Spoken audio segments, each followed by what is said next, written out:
Olá, cinéfilos! Eu sou Márcio Salem, do Cinema com Crítica, com os meus comentários sobre Kingsman: A Origem, spin-off da popular franquia de filmes dirigida pelo Matthew Vaughn, baseado na obra do Mark Millar e que estreou ontem na Star Plus.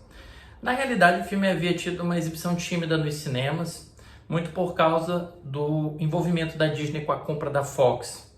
A Disney adotou uma política bastante tóxica, meio que sufocando os lançamentos da Fox e privilegiando os lançamentos dos seus próprios estúdios, Marvel, Pixar, que começa a ser sufocada também, e finalmente a própria Disney. Acabou que Kingsman veio sem muito alarde, sem uma grande distribuição internacional, sem comentários, sem assessoria, tentando vender as qualidades do filme, e acabou morrendo nas bilheterias internacionais, não foi um grande êxito.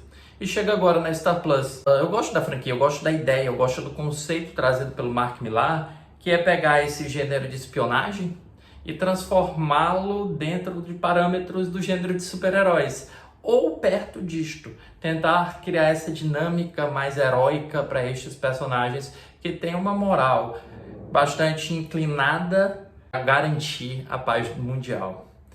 E eu fiquei bastante surpreso. Kingsman: A Origem é um filme muito sólido. Pegou de surpresa de fato. Eu realmente vi um filme muito bom, um filme que consegue se desvencilhar dos dois anteriores, enquanto mantém o mesmo estilo dinâmico de direção e uma construção de personagens bastante interessante. O protagonista é o Ralph Fiennes, que interpretou, muito sabe, o Voldemort na série de filmes de Harry Potter, e aqui ele consegue construir um personagem que é muito movido pela ideia do pacifismo. No início do século passado, em visita a uma das muitas colônias inglesas na África, ele acabou perdendo sua esposa num atentado. E ele prometeu para sua esposa que tentaria manter o seu filho protegido nesse mundo em guerras. Mas acontece que o seu filho é diferente dele. Ao chegar aos 18 anos de idade, o maior sonho desse garoto é se alistar para poder combater na Primeira Guerra Mundial. Uma guerra que está sendo travada entre 3 primos. E essa guerra está sendo orquestrada por forças ocultas que muito parecem as forças ocultas da Spectre, que é a organização secreta que tenta mudar a ordem mundial dentro do James Bond, da série de filmes. E assim, portanto, dentro desse cenário de guerra, você tem um conflito entre pai e filho, que é manifestado entre a tendência do pai, entre o pacifismo, e a tendência do filho em tentar participar da guerra e assim, portanto, poder mostrar o seu valor e, quem sabe, ser digno de uma medalha. Dentro desse conflito entre pai e filho, você tem o melhor da narrativa. A construção deles dois é uma construção muito digna. O pai respeita o filho, embora entenda que deve prestar honra ao que ele prometeu à sua esposa antes de morrer. O filho quer muito poder se desvencilhar, não necessariamente emocionalmente do pai, mas poder se ver livre para conhecer o mundo e para poder lutar pelo mundo em que acredita. E isso coloca contra o pacifismo do pai. Esse conflito entre os dois, ideológico, ele não se manifesta emocionalmente, porque o pai e o filho estão sempre muito juntos. Nas ações que exigem que eles permaneçam juntos, a dramaticidade, a encenação da narrativa permite que eles permaneçam juntos e nasce assim uma ideia geracional, um conflito geracional que é muito respeitoso aos termos da narrativa, sem desmerecer nenhuma construção dos personagens. Enquanto faz isso, o filme nos proporciona aquela linguagem dinâmica que Kingsman trouxe para essas aventuras. O diretor Matthew Vaughn já tinha muita experiência, muita bagagem nesses filmes de múltiplas pessoas, com múltiplos personagens, de muita ação. Ele dirigiu Kick-Ass, Quebrando Tudo. Ele dirigiu X-Men Primeira Classe, que continua sendo o meu X-Men favorito do cinema. Ele dirigiu também Stardust, O Mistério da Estrela, e ele é o responsável pelos 3 filmes da série Kingsman. E nesse terceiro, ele consegue consertar algumas dos desmazelos, dos excessos do anterior, criando uma narrativa muito sólida e sóbria. E por que isso? Porque nos coloca em um mundo em que nós podemos enxergar o nosso em 2022. Então você acaba criando relações e, ainda que não tenha sido a intenção da narrativa prever o conflito Ucrânia e Rússia, por exemplo, a participação das nações nesse conflito e o envolvimento dos jovens para tentar proteger a sua nação e proteger a sua pátria, você tem tudo isso dentro dessa narrativa e acaba conversando com os dias de hoje, sem desprestigiar esse desenvolvimento mais ágil, mais eficiente da narrativa.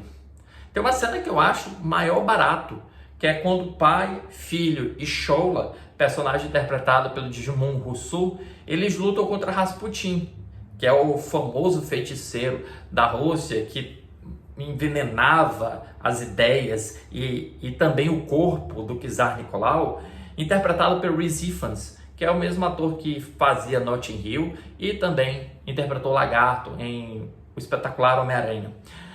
E a cena é muito divertida porque a cena é ágil, utiliza uma música característica do país da Rússia, uma música característica da Inglaterra, enquanto você tem um duelo de forças de um personagem que não para de dançar enquanto luta. É nonsense, mas é um nonsense que funciona dentro das regras que já foram estabelecidas por Kingsman.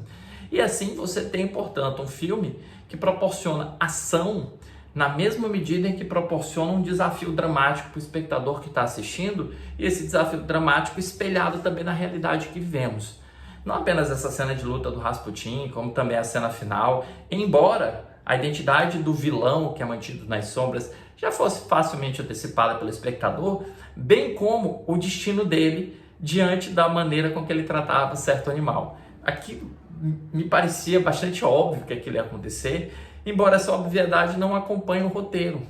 O roteiro nos pega de surpresa, pelo menos em 2 ocasiões, e uma delas nos pega de surpresa para valer. Você simplesmente não espera o que vai acontecer. E quando chega esse momento, você apenas quer aplaudir a coragem de um roteiro que colocou aquele conflito naquele ponto justamente para desafiar a ideia de pacifismo de um personagem diante de um mundo em guerra. Kingsman: A Origem está disponível na Star Plus. Inclusive, sua cena final, quando ele revela assim a origem da Kingsman por final, ela acaba sugerindo uma continuação que eu acredito que, infelizmente, não vai acontecer. Primeiro porque a Disney não tem nenhum interesse de honrar todos os compromissos que a Fox tinha feito, e também porque talvez não esteja dentro do sucesso financeiro e do sucesso de público esperado, muito, de novo, por causa da forma com que a Disney distribuiu e lançou esse filme. Infelizmente, ou não, nós temos apenas um exemplar, mas é um exemplar muito, muito acima da média, que para ele eu dou 4 estrelas em 5. Se você gostou desse vídeo, curta aqui, deixe seu comentário se você já assistiu Kingsman: A Origem, inscreva-se no canal e compartilhe com os amigos, que ainda hoje eu vou publicar mais um vídeo para o canal, já que ontem eu tirei um dia meio que de folga. A gente se vê